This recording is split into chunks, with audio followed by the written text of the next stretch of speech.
But now to a tug of war over accountability in Florida. Governor DeSantis accusing local supervisors of elections of allowing felons to vote illegally. He announced the arrests of 20 people earlier this month, but News 6 first broke the news that some of those people thought their voting rights had been restored. News 6 investigator Lewis Bolden has been following this story for us. And Lewis, local election leaders say it is up to the state to notify them who is eligible to vote. That's correct, Lisa. The Orange County Supervisor of Elections says DeSantis' administration failed to pass along pertinent information about voters' eligibility in a timely manner. And today, a Republican state senator told me the breakdown is definitely with the state.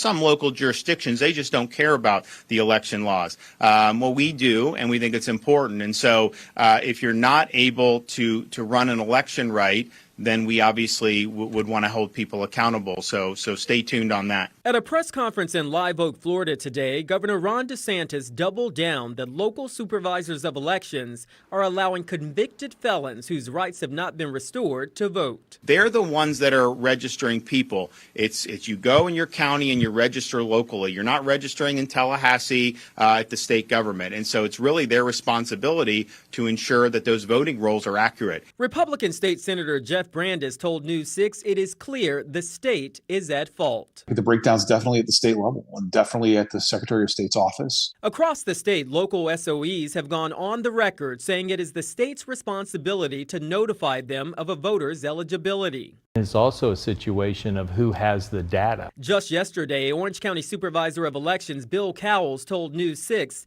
the state took 7 months to notify his office that 59-year-old Peter Washington's rights had not been restored. They sent me a voter registration card. By then, Washington had already been allowed to vote in the 2020 election. These voter registration forms go through a series of checks at the state level.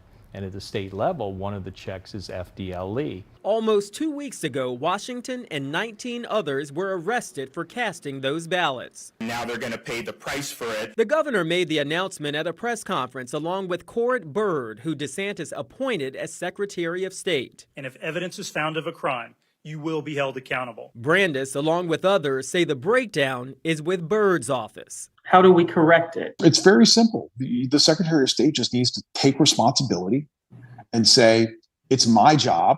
And if it slips through the cracks and people get a voter registration card and they end up voting, it's my fault.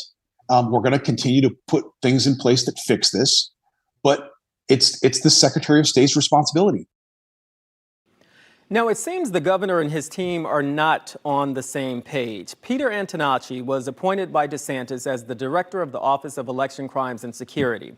On August 18th, the same day of the press conference where those 20 people were arrested, Antonacci sent this letter to supervisors of elections in several counties, including Orange County.